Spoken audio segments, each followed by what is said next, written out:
Hi అండి అందరికీ. ఎలా ఉన్నారు అందరూ? నేనైతే చాలా బాగున్నాను. ఈ వీడియోలో మా అమ్మ చేసే మిరియాల రసం మీకు చూపించబోతున్నాను. ఫస్ట్ ఒక బాణలిలో నీళ్ళు తీసుకొని ఒక 4 టమోటాలు తీసుకున్నాను నేను. దాన్ని హాఫ్కి కట్ చేసి లైట్గా బాయిల్ చేసుకున్నాను, స్మాష్ చేసుకోవడానికి ఈజీగా ఉండేలాగా. అండ్ దాని తర్వాత మనం పప్పుకి వేసాం కదా బ్యాల్ని, ఆ బ్యాల్ కొన్ని తీసుకున్నాను. చిన్న టీ గ్లాస్తో హాఫ్ వరకు తీసుకున్నాను. మీకు ఎక్కువ క్వాంటిటీ రసం కావాలంటే కొన్ని ఎక్కువే తీసుకోండి, ఎందుకంటే ఎక్కువ యాడ్ చేసే కొద్దీ థిక్నెస్ ఎక్కువ పెరిగిపోతుంది అనమాట. అండ్ జీలకర్ర కొంచెం, మిరియాలు కొన్ని వేసుకొని మీడియం ఫ్లేమ్లో పెట్టుకొని వేపుకోండి. మాడిపోకుండా నీట్గా చూసుకొని వేపుకోవాలి వీటిని. అండ్ మా స్పైస్ లెవెల్స్కి తగ్గట్టుగా నేను ఎక్కువగానే మిరియాలు వేసాను. మీ స్పైస్ లెవెల్ చూసుకొని మీరు కొన్ని తక్కువగా కూడా యాడ్ చేసుకోవచ్చు, ఎందుకంటే ఘాటు ఎక్కువగా ఉంటుంది మిరియాలు యాడ్ చేస్తే.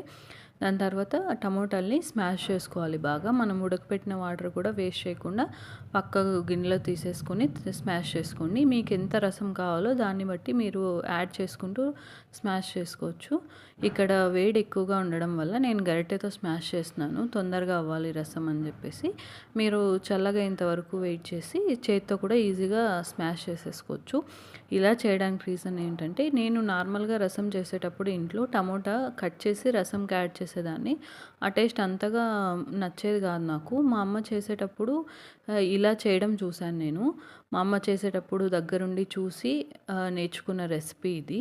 అప్పుడైతే చాలా బాగా వచ్చింది. అండ్ ఇంకోటి ఏంటంటే, మీరు ఒట్టి మిరపకాయలు అంటే ఎండుమిర్చి యాడ్ చేసుకున్నారంటే ఇంకా టేస్ట్ కూడా చాలా బాగుంటుంది. నేను యాక్చువల్లీ ఊరు నుంచి తెచ్చుకుంటాను ఎండుమిర్చి ఇవన్నీ వచ్చేటప్పుడు. ఇంట్లో ఎండుమిర్చి అయిపోయాయి, మళ్ళీ వెళ్ళేటప్పుడు తెచ్చుకుందాంలే అని ఇంట్లో ప్రస్తుతానికైతే పచ్చిమిర్చి ఉండడం వల్ల పచ్చిమిర్చి యాడ్ చేసేసాను. అండ్ ఇంకో ట్రిక్ ఏంటంటే, ఆనియన్స్ పెద్ద పెద్దగా అంటే జంపుగా కట్ చేయకుండా హాఫ్ హాఫ్ చిన్న చిన్నగా కట్ చేసుకొని వేసుకోండి. మేము కొంచెం కారం ఎక్కువగానే తింటాం కాబట్టి మిరియాలు అండ్ ఇక్కడ పచ్చిమిర్చి కూడా ఎక్కువగానే వేసాను. ఈ పచ్చిమిర్చి మరీ అంతగా కారం ఏం లేవు అనిపిస్తుంది నాకు, అందుకని ఎక్కువగానే యాడ్ చేశాను. ఏం లేదు, జస్ట్ తిరగబాతు పెట్టేటప్పుడు జీలకర్ర, సాసులు అండ్ ఆనియన్స్, చిన్నగా కట్ చేసుకున్న ఆనియన్స్, పచ్చిమిర్చి నిలువుగా కట్ చేసుకోండి. నిలువుగా కట్ చేసుకుని వేసుకున్న పచ్చిమిర్చి వేసి తిరగబాతు పెట్టాలి. మీరైతే పోపు అంటారేమో, మా సైడ్ తిరగబాతు అంటాం. తిరగబాతు పెట్టేసిన తర్వాత మనం స్మాష్ చేసి పెట్టుకున్న వాటర్ ఉంటాయి కదా, టమోటాలు ఉడికిన తర్వాత ఆ వాటర్లోకి కొంచెం ఉప్పు యాడ్ చేసుకోవాలి. కొంచెం ఉప్పు, పసుపు అండ్ చింతపండు రసం యాడ్ చేసి, మనం ఇంతకుముందు వేపి పెట్టుకున్నాం కదా జీలకర్ర, మిరియాలు అండ్ దాంట్లోకి వెల్లుల్లి యాడ్ చేసి మిక్స్ చేసుకోండి. ఫస్ట్ మిరియాలు, కందిపప్పు, జీలకర్ర మిక్సీకి వేసి అవి బాగా మెదిగిన తర్వాత మీరు వెల్లుల్లి వేసేసి బాగా ముద్దలాగా గ్రైండ్ చేసుకోండి.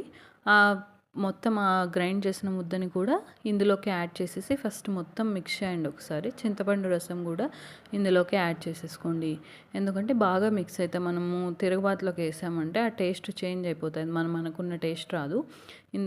చూడండి, ఇక్కడ జీలకర్ర, కందిబ్యాళ్ళు అండ్ వెల్లుల్లి కలిసి ముద్ద చేసిన ముద్దని నేను మొత్తం ఇందులోనే ఫస్టే రసంలోకి కలిపేస్తున్నాను అనమాట, టమోటాలు వేసిన రసంలోకి. సో ఇందులో మిక్స్ చేసేసిన తర్వాత తిరగబాతు ఉడికిన తర్వాత అందులోకి డైరెక్ట్గా పోసేయడం, అంతే అండి. ఇంకా దాని తర్వాత మిరియాల రసం మీకు తెలిసిందే కదా, బాగా తెరలాలి అంటే బాగా మరగాలన్నమాట. బాగా మరిగిన తర్వాత ఇంకేముంది, టేస్ట్ చేసేయడమే. ఎందుకంటే ఈ రసము జలుబు చేసినప్పుడు చాలా బాగుంటుంది. అంతేకాకుండా నేను గమనించిన విషయం ఏంటంటే, మా డాడీ చిన్నప్పుడు మేము చిన్నగా ఉన్నప్పుడు డ్రామాలో చేరేవాళ్ళు అనమాట, అంటే నాటకాలు వేస్తారు కదా, అప్పుడు మా డాడీ నారదుని వేషము, ఆంజనేయ స్వామి వేషము వేసేవారు అనమాట. అప్పుడు మా అమ్మతో అడిగి మొత్తం ఒక ఫుల్ గ్లాస్ మిరియాల రసం తాగేసేవారనమాట. వాయిస్ కూడా చాలా స్మూత్గా వస్తుంది అనేసి. That's it for this vlog.